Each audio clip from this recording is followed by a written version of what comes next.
Hey guys, welcome to my you can bro YouTube channels. ಇವತ್ತು ನಾನು backward class welfare ಆಫೀಸರ್ಗೆ related ಆಗಿ 0 to Hero question based answer ಸೀರೀಸ್ನ ನಾನು ತರ್ತಾ ಇದ್ದೀನಿ. ಸೊ ನನ್ನ ಯೂಟ್ಯೂಬ್ ಚಾನಲ್ಲಿ ದಯವಿಟ್ಟು ವೀಡಿಯೋಸ್ ಲೈಕ್ ಮಾಡಿ, ಶೇರ್ ಮಾಡಿ ಮತ್ತು ಸಬ್ಸ್ಕ್ರೈಬ್ ಮಾಡೋದನ್ನ ಮರಿಬೇಡಿ. ಸೊ ಇವತ್ತಿನ ಟಾಪಿಕ್ ಬಂದ್ಬಿಟ್ಟು ಏನಂದರೆ, ಕರ್ನಾಟಕದಲ್ಲಿ ಸ್ವತಂತ್ರ ಪೂರ್ವ ಹಿಂದುಳಿದ ವರ್ಗಗಳ ಚಳುವಳಿಯ ಬಗ್ಗೆ ರಿಲೇಟೆಡ್ ಆಗಿ ನಾವು ಕ್ವೆಶನ್ಸ್ನ ತಂದಿದ್ದೇವೆ. ಓಕೆ, ಸೊ ಟೈಮ್ ವೇಸ್ಟ್ ಮಾಡೋದು ಬೇಡ, ಡೈರೆಕ್ಟಾಗಿ ಬಂದುಬಿಟ್ಟು ಕ್ವೆಶನ್ಗೆ ಎಂಟ್ರಿ ಆಗೋಣ. ಸೊ ಫಸ್ಟ್ ಕ್ವೆಶನ್ ಹೇಳ್ತಾ ಇದೆ ಏನಂದರೆ, ಹಿಂದುಳಿದ ವರ್ಗ ಎಂದರೆ ಯಾರು ಅಂತ ಕೇಳ್ತಾ ಇದೆ.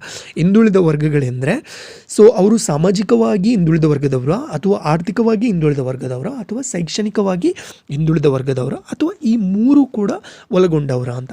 ಅಂದರೆ OBC ಅದರ್ ಬ್ಯಾಕ್ವರ್ಡ್ ಕ್ಲಾಸ್ ಅಂತ ಕನ್ಸಿಡರ್ ಆಗಬೇಕಾದ್ರೆ ಅವರು ಏನಾಗಿರಬೇಕು ಅಂತ ಕೇಳ್ತಾ ಇದ್ದಾರೆ. ಇದಕ್ಕೆ ಆನ್ಸರ್ ಬಂದುಬಿಟ್ಟು, ಒಂದು ಹಿಂದುಳಿದ ವರ್ಗಗಳು ಅಂದರೆ ಅವರು ಸಾಮಾಜಿಕವಾಗಿ ಕೂಡ ಹಿಂದುಳಿದ ವರ್ಗದವರಾಗಿರಬೇಕು, ಜೊತೆಗೆ ಆರ್ಥಿಕವಾಗಿ ಕೂಡ ಹಿಂದುಳಿದ ವರ್ಗದವರಾಗಿರಬೇಕು, ಮತ್ತು ಶೈಕ್ಷಣಿಕವಾಗಿ ಕೂಡ ಹಿಂದುಳಿದ ವರ್ಗದವರು ಅಂತ ಕನ್ಸಿಡರ್ಡ್ ಆಗಬೇಕು. ಆಗ ಮಾತ್ರ ಅವ್ರನ್ನ ಬಂದುಬಿಟ್ಟು ನಾವು ಹಿಂದುಳಿದ ವರ್ಗಗಳು ಅಂತ ಕರೀತೇವೆ. ಓಕೆ, ಸೊ ಅದಕ್ಕೆ ಆನ್ಸರ್ ಬಂದುಬಿಟ್ಟು ಈ ಮೇಲಿನ ಎಲ್ಲ ಕೂಡ ಆಗುತ್ತೆ. ಓಕೆ, ಸೊ ನೆಕ್ಸ್ಟ್ ಕ್ವೆಶನ್ ಬಂದುಬಿಟ್ಟು, ದಲಿತ ಸಮುದಾಯವನ್ನು ಹರಿಜನ ಎಂದು ಕರೆದವರು ಯಾರು ಅಂತ. ಸೊ ನಮ್ಮೆಲ್ಲರಿಗೂ ಕೂಡ ಗೊತ್ತಿದೆ, ಹರಿಜನ ಅನ್ನುವಂಥ ಪತ್ರಿಕೆಯನ್ನು ಆರಂಭಿಸಿದವರು ಯಾರು ಅಂತ. ಅದು ಮಹಾತ್ಮ ಗಾಂಧೀಜಿ ಅಂತ. ಸೊ ಅದಕ್ಕೆ ಆನ್ಸರ್ ಕೂಡ ಅದಕ್ಕೆ ಮಹಾತ್ಮ ಗಾಂಧೀಜಿ ಆಗುತ್ತೆ. ಓಕೆ, ಸೊ ದಲಿತ ಸಮುದಾಯವನ್ನು ಹರಿಜನ ಎಂದು ಕರೆದವರು ಯಾರು ಅಂದರೆ ಇಲ್ಲಿ ಮಹಾತ್ಮ ಗಾಂಧೀಜಿ ಅಂತ ಆನ್ಸರ್ ಹೇಳ್ತಾ ಹೋಗ್ಬೋದು. ಸೊ ನೆಕ್ಸ್ಟ್, ಬುಡಕಟ್ಟು ಸಮುದಾಯವನ್ನು ಆದಿವಾಸಿ ಅಂತ ಕರೆದವರು ಯಾರು ಅಂತ ಕ್ವಶನ್ ಕೇಳಿದ್ದಾರೆ. ಸೊ ಇದಕ್ಕೆ ಆನ್ಸರ್ ಬಂದುಬಿಟ್ಟು ಟಕ್ಕರ್ ಬಾಪಾ ಆಗಿರ್ತಾರೆ. ಸೊ ಬುಡಕಟ್ಟು ಸಮುದಾಯವನ್ನು ಆದಿವಾಸಿ ಅಂತ ಕರೆದವರು ಯಾರು ಅಂದರೆ ಅದು ಟಕ್ಕರ್ ಬಾಪಾ ಆಗಿರ್ತಾರೆ. ಇನ್ನು ನೆಕ್ಸ್ಟ್ ಕ್ವಶನ್ ಬಂದುಬಿಟ್ಟು, ಚತುರ್ವರ್ಣಗಳು ಅಂತ ಯಾವುದನ್ನ ಕರಿತೀವಿ? ಬ್ರಾಹ್ಮಣ, ಕ್ಷತ್ರಿಯ, ವೈಶ್ಯ, ಶೂದ್ರ. ಸೊ ಇದು ಯಾರ ಕಾಲದಲ್ಲಿ ಅಥವಾ ಯಾವ ಕಾಲದಲ್ಲಿ ಸೃಷ್ಟಿಯಾದದ್ದು ಅನ್ನುವಂಥ ಕ್ವೆಶನ್ನ ಕೇಳಿದ್ದಾರೆ. ಇದಕ್ಕೆ ಆನ್ಸರ್ ಬಂದುಬಿಟ್ಟು ವೇದಗಳ ಕಾಲದಲ್ಲಿ ಇದು ಸೃಷ್ಟಿಯಾಗುತ್ತೆ. ಚತುರ್ವರ್ಣಗಳು ಬಂದುಬಿಟ್ಟು ಏನು ಬ್ರಾಹ್ಮಣ, ಕ್ಷತ್ರಿಯ, ವೈಶ್ಯ, ಶೂದ್ರ ಏನಿದೆಲ್ಲ, ಸೊ ಇದು ಬಂದುಬಿಟ್ಟು ವೇದಗಳ ಕಾಲದಲ್ಲಿ ಬಂದುಬಿಟ್ಟು ಸೃಷ್ಟಿಯಾಗಿರುವಂತಹದ್ದು ಅಂತ ನಿಮಗೆ ಗೊತ್ತಿರಲಿ. ಸೊ ನಾನು ಇಲ್ಲಿ ಕೆಲವೊಂದು ಏನು ಕ್ವೆಶನ್ ಏನಿದೆ ಅದನ್ನ ನಾನು ತುಂಬ ಎಕ್ಸ್ಪ್ಲೈನ್ ಮಾಡೋಕ್ಕೆ ಹೋಗಲ್ಲ. ಸೊ ಏನು ಡೈರೆಕ್ಟಾಗಿ ಕ್ವೆಶನ್ ಆ್ಯಂಡ್ ಆನ್ಸರ್ ಹೇಳ್ತಾ ಹೋಗ್ತೀನಿ, ಎಲ್ಲಿ ನೆಸಸರಿ ಇದೆ ಸೊ ಅಲ್ಲಿ ಎಕ್ಸ್ಪ್ಲೈನ್ ಮಾಡುವಂಥ ಪ್ರಯತ್ನವನ್ನು ಮಾಡ್ತಾ ಹೋಗ್ತೀನಿ. ಓಕೆ, ಸೊ ನೆಕ್ಸ್ಟ್ ಕ್ವೆಶನ್ ಬಂದುಬಿಟ್ಟು 5th, ಅದು ಹಿಂದುಳಿದ ವರ್ಗಗಳ ಪ್ರಥಮ ಸಮಾವೇಶ ಎಲ್ಲಿ ನಡೀತು ಅನ್ನುವಂಥ ಕ್ವೆಶನ್ ಕೇಳಿದ್ದಾರೆ.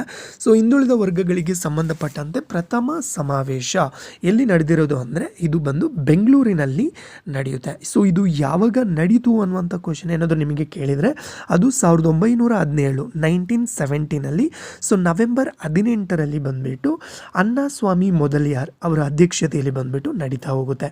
ಹಿಂದುಳಿದ ವರ್ಗಗಳ ಸಮಾವೇಶ ಬಂದುಬಿಟ್ಟು ಪ್ರಥಮವಾಗಿ ಎಲ್ಲಿ ನಡೀತು ಅಂದರೆ ಅದು ಬೆಂಗಳೂರಿನಲ್ಲಿ ನಡೆದಿರೋದು.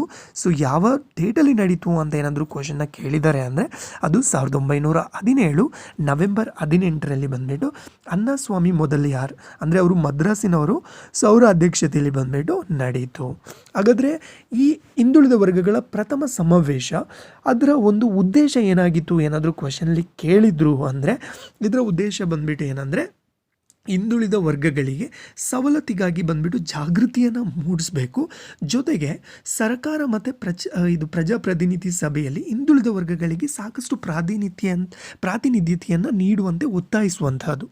ಇದಕ್ಕೋಸ್ಕರ ಬಂದುಬಿಟ್ಟು ಇದನ್ನ ಬಂದುಬಿಟ್ಟು ಸಮಾವೇಶವನ್ನು ನಡೆಸ್ತಾರೆ. ಅಂದರೆ ಇದರ ಉದ್ದೇಶ ಏನು ಅಂತ ಕೇಳಿದರೆ, ಹಿಂದುಳಿದ ವರ್ಗಗಳಿಗೆ ಅವರಿಗೆ ಸಾಕಷ್ಟು ಸವಲತ್ತನ್ನು ಕೊಡಬೇಕು, ಅವರಿಗೆ ಸಾಕಷ್ಟು ಸವಲತ್ತನ್ನು ನೀಡಬೇಕು, ಇದ್ರ ರಿಲೇಟೆಡ್ ಆಗಿ ಅವರಿಗೆ ಜಾಗೃತಿಯನ್ನು ಮೂಡಿಸಬೇಕು, ಹಾಗೂ ಸರ್ಕಾರ ಮತ್ತು ಪ್ರಜಾಪ್ರತಿನಿಧಿ ಸಭೆಯಲ್ಲಿ ಹಿಂದುಳಿದ ವರ್ಗಗಳಿಗೆ ಪ್ರಾತಿನಿಧ್ಯತೆ ಕೂಡ ನೀಡಬೇಕು ಅಂತೇಳ್ಬಿಟ್ಟು ಸರ್ಕಾರವನ್ನು ಒತ್ತಾಯಿಸಬೇಕು ಅನ್ನುವಂಥ ಉದ್ದೇಶದಿಂದ ಈ ಸಮಾವೇಶವನ್ನು ಪ್ರಥಮವಾಗಿ 1917 ನವೆಂಬರ್ 18ರಲ್ಲಿ ಸೊ ಬೆಂಗಳೂರಿನಲ್ಲಿ ಅನ್ನಸ್ವಾಮಿ ಮೊದಲಿಯಾರ್ ಅವರ ಅಧ್ಯಕ್ಷತೆಯಲ್ಲಿ ನಡೆಸ್ತಾರೆ. ಓಕೆನಾ, ಸೊ ಇಷ್ಟು ಬಂದುಬಿಟ್ಟು ಯಾವುದಂದರೆ ಹಿಂದುಳಿದ ವರ್ಗಗಳ ಪ್ರಥಮ ಸಮಾವೇಶಕ್ಕೆ ಸಂಬಂಧಪಟ್ಟಿರೋದು. ಸೊ ನೆಕ್ಸ್ಟ್ ಕ್ವೆಶನ್ ಬಂದುಬಿಟ್ಟು, ಮದ್ರಾಸ್ ಜಸ್ಟಿಸ್ ಪಕ್ಷದ ಮಾದರಿಯಲ್ಲಿ ಆಗಿನ ಮೈಸೂರು ರಾಜ್ಯದಲ್ಲಿ ಸ್ಥಾಪಿತವಾದ ಸಂಸ್ಥೆ ಯಾವುದು ಅಂತ ಕ್ವೆಶನ್ ಕೇಳಿದ್ದಾರೆ. ಅಂದರೆ ಮದ್ರಾಸ್ ಜಸ್ಟಿಸ್ ಪಕ್ಷದ ಮಾದರಿಯಲ್ಲಿ ಆಗಿನ ಮೈಸೂರು ರಾಜ್ಯದಲ್ಲಿ ಸ್ಥಾಪಿತವಾದ ಸಂಸ್ಥೆ.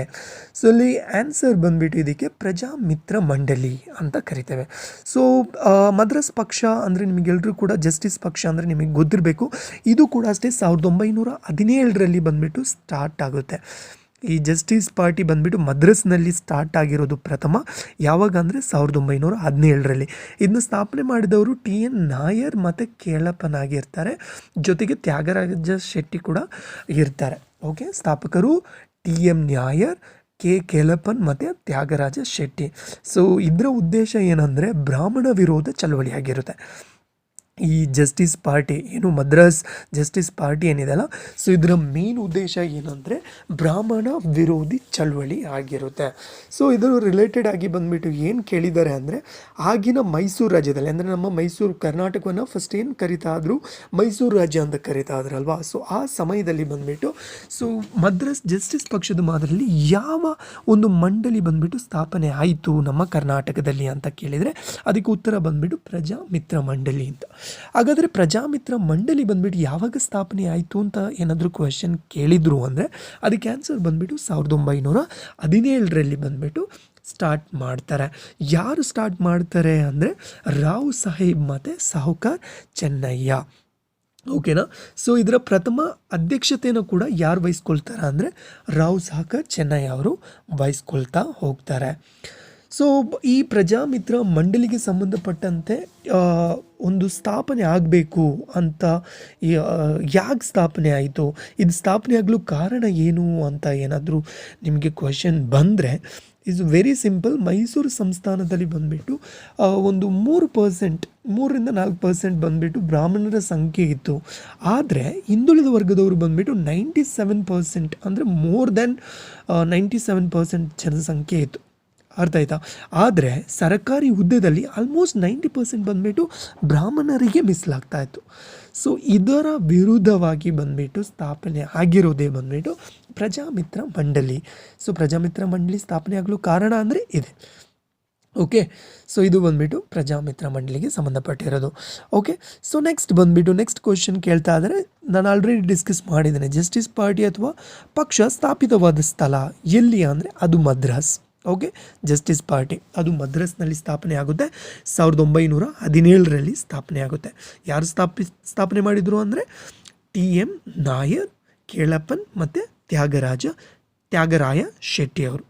ಓಕೆ, ಸೊ ನೆಕ್ಸ್ಟ್ ಬಂದುಬಿಟ್ಟು ಸ್ಟ್ಯಾಟ್ಯೂ ಆಫ್ ಈಕ್ವಾಲಿಟಿ ಮೂರ್ತಿ ಎಲ್ಲಿದೆ ಅಂತ ಕ್ವೆಶನ್ನ ಕೇಳಿದ್ದಾರೆ. ಇದು ಕ್ವೆಶನ್.